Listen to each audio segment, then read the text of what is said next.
नमस्कार दोस्तों, कैसे हैं आप सब।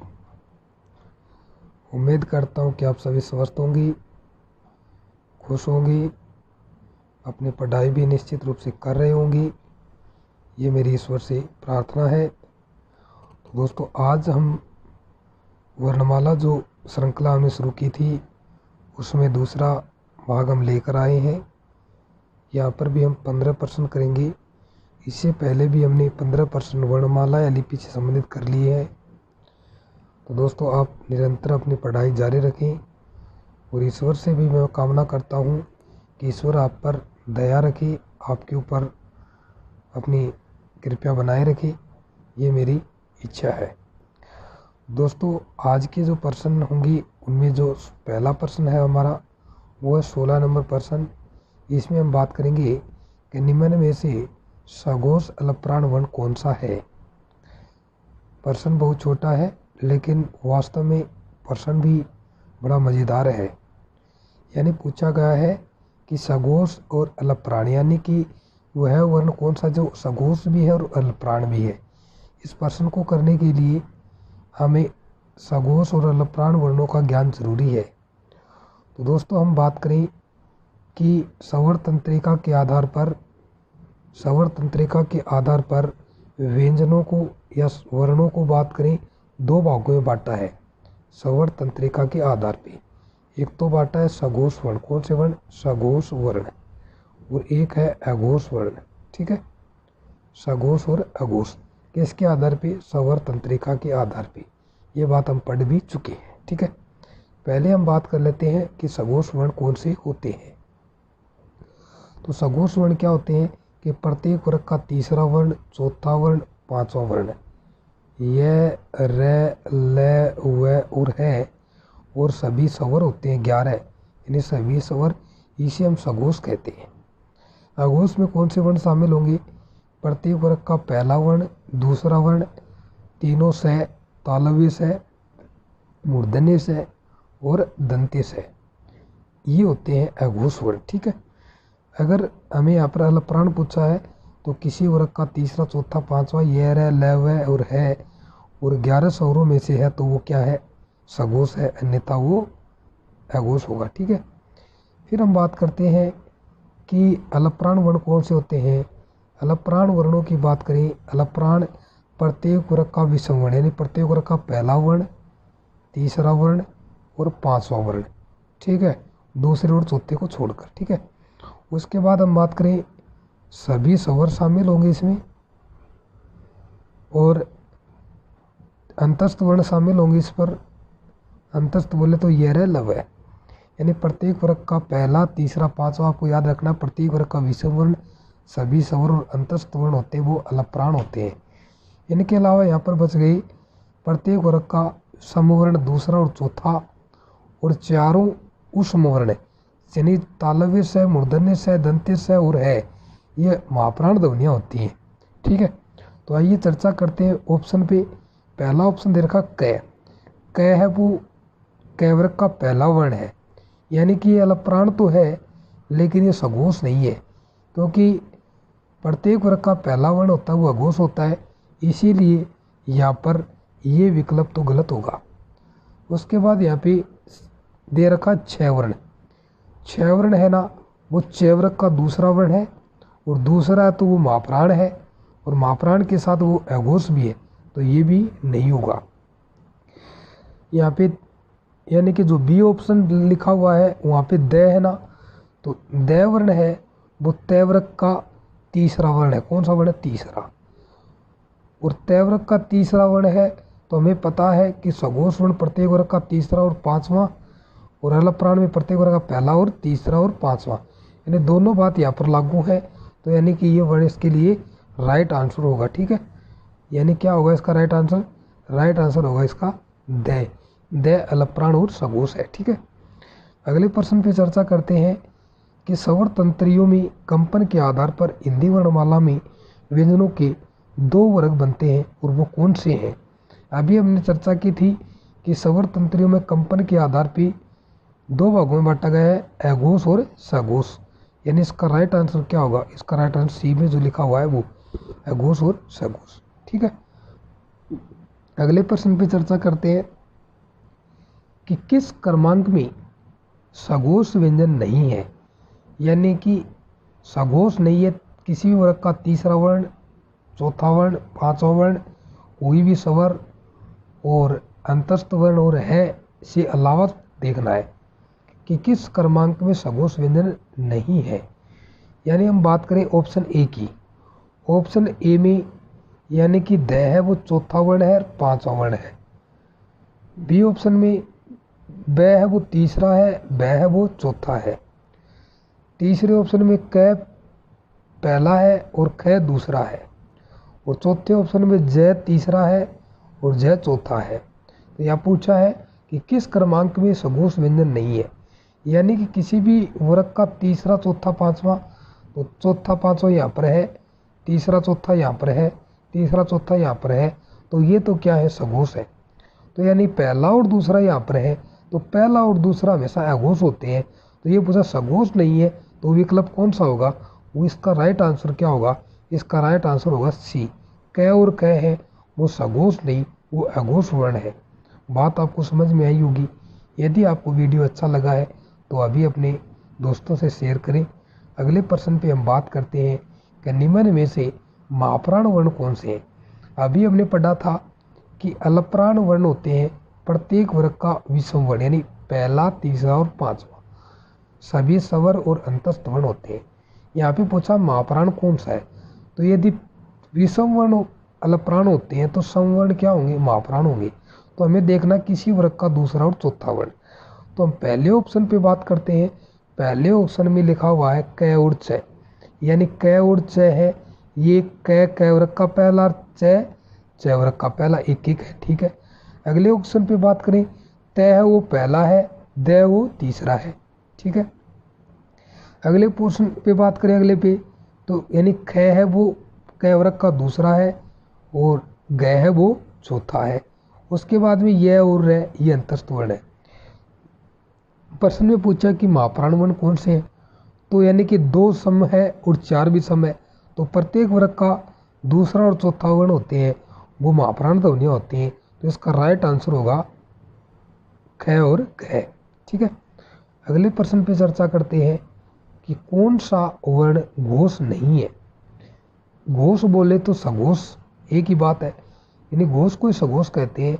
यानी कौन सा वर्ण घोष नहीं है, यानी कि घोष नहीं है। तो हम बात करें, यहाँ पे ए ऑप्शन में दे रखा है 6 और बी ऑप्शन में दे रखा है ड और बी में ए और ए।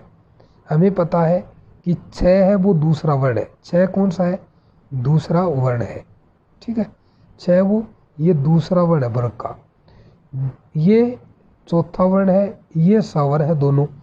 तो हमें पता है कि किसी वर्ग का तीसरा, चौथा और पांचवा हो, कोई भी स्वर हो, वो हमेशा घोष होते हैं।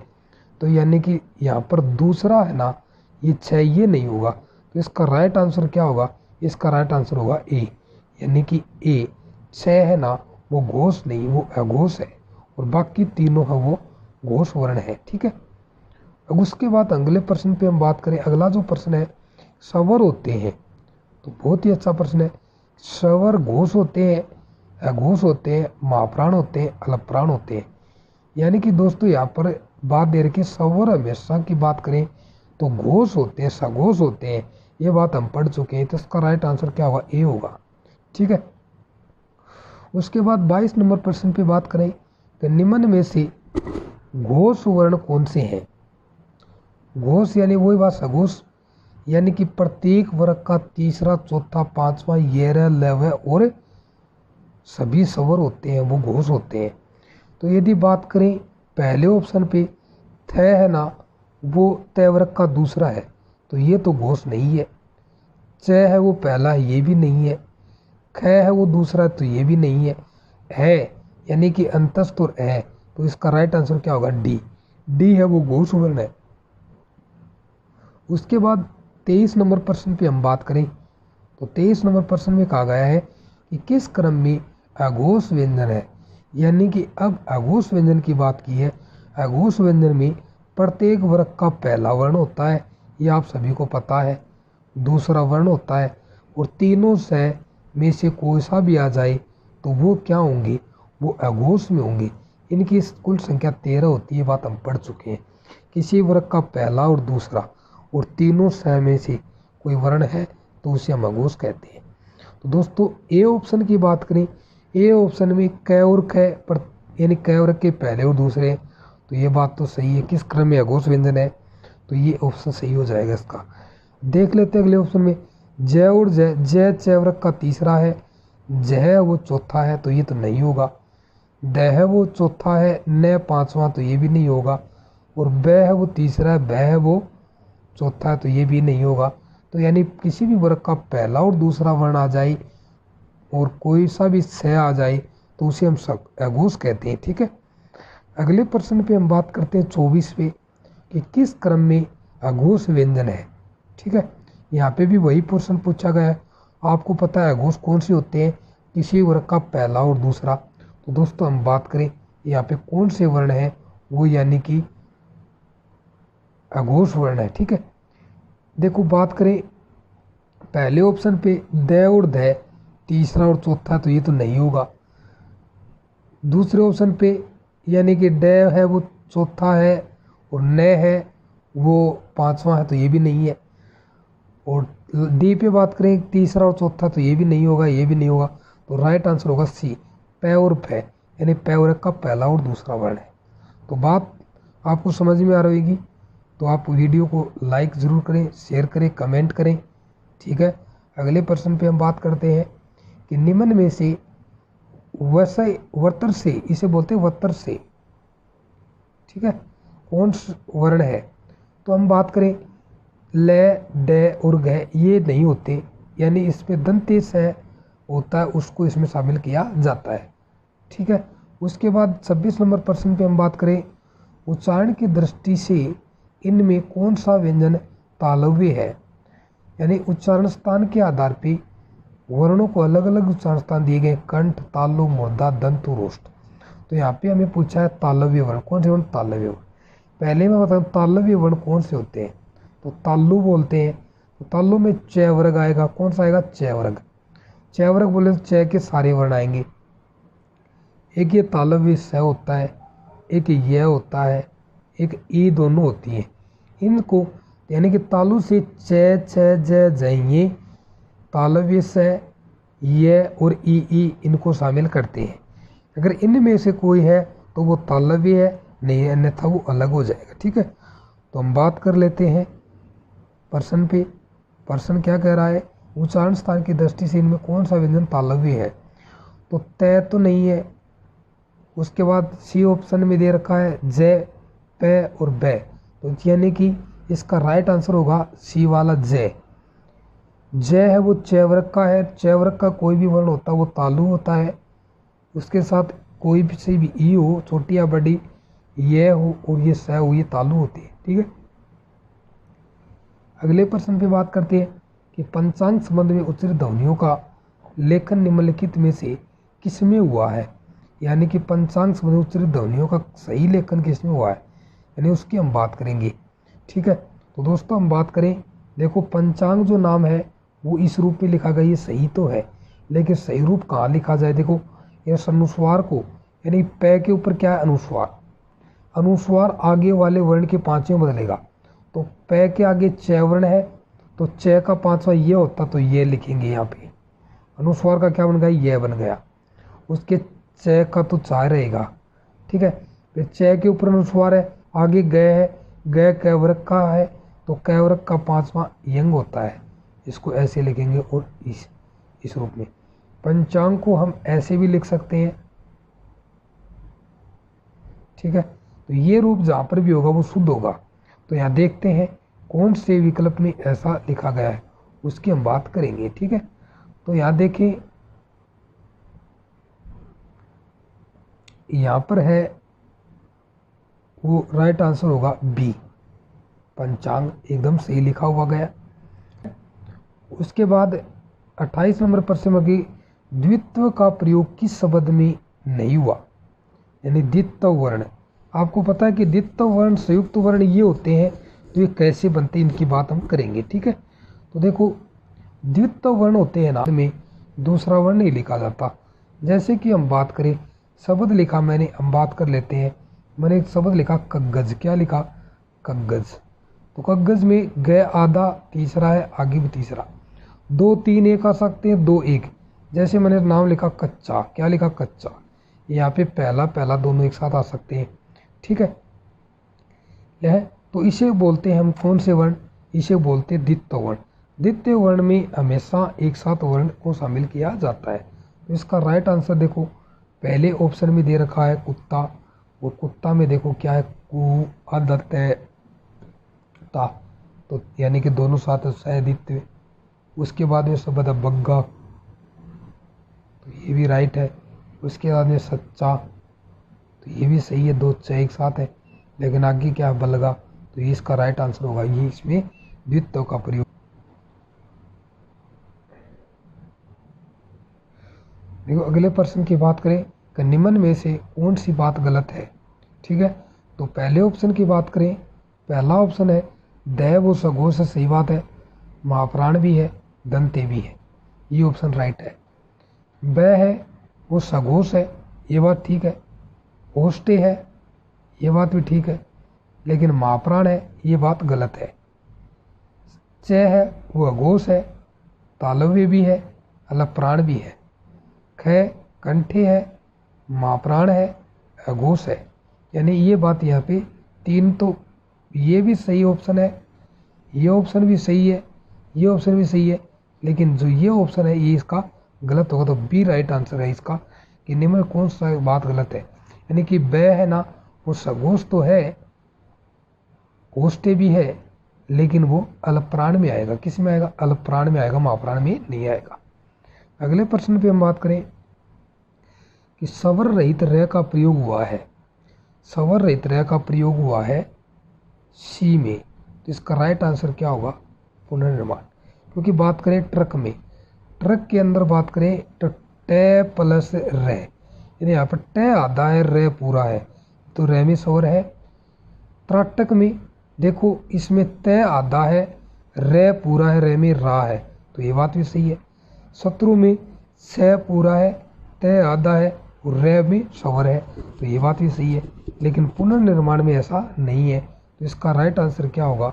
यानी कि स्वर रहित र का प्रयोग पुनर्निर्माण में हुआ है। ठीक है, उसके बाद बात करें नीचे दिए गए, यदि नीचे का होठ पूरी तरह काट दिया जाए तो किस ध्वनि के उच्चारण में कठिनाई होगी? तो यानी कि इसकी बात करें, ओष्ठ्य वर्ण कौन सा होता है? वह होता है। तो ल नहीं होता, प भी नहीं होता, ख भी नहीं होता। तो हम बात करें तो प ब और इसके बात करें, इसका राइट आंसर क्या होगा? पूर्ण रूप से काट दिया जाए तो इसका राइट आंसर होगा ब, सी। ठीक है, उसके बाद अगले प्रश्न पे बात करें, उच्छिक ध्वनि का प्रयोग किसमें हुआ? उच्छिक यानी फैके हुए वर्ण, इसे ताड़नजात भी कहते हैं। आपको पता है उच्छिक वर्णों की संख्या होती है 2। कितनी होती है? 2।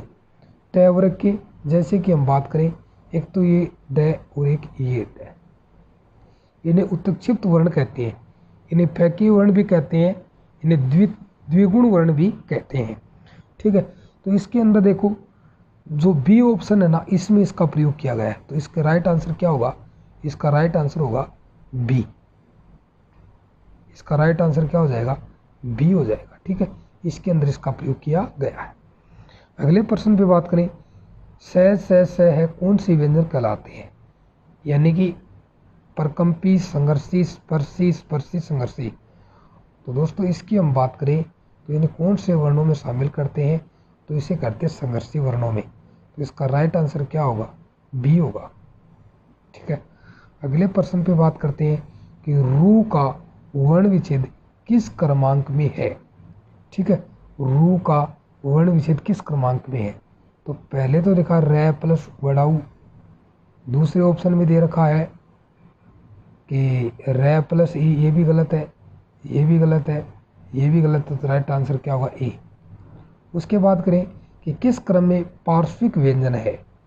दोस्तों पार्श्विक व्यंजन, पार्श्व का मतलब होता है, देखो यहाँ पे चर्चा कर लेते हैं। पार्श्व शब्द है वो, पार्श्विक शब्द वो पार्श्व से बना है। किससे बना है? पार्श्व। और इसमें इक प्रत्यय लगा है, वो शब्द ना पार्श्विक। पार्श्विक का मतलब होता है अगल बगल। क्या होता है पार्श्विक का मतलब? अगल बगल। ठीक है, अगल बगल, यानी कि ऐसा वर्ण जिसके उच्चारण में जीवा के अगल बगल से हवा बाहर निकल जाती है, उसे पार्श्विक वर्ण कहते हैं। और पार्श्विक वर्ण में केवल एक वर्ण शामिल होता है, कौन सा? ल। इसका राइट आंसर होगा सी। ठीक है दोस्तों, आपको वीडियो अच्छा लगा हो तो इसे लाइक करें, शेयर करें, सब्सक्राइब करें, और हम आपके लिए ऐसी पर्सन लेकर आते रहेंगे। आगे हम फिर 15% आपके लिए मोस्ट लेकर आएंगे इसी टॉपिक से। Thank you, all the best, good night. अभी रात की 2 बजे हुए हैं और मैं आपसे ये इतने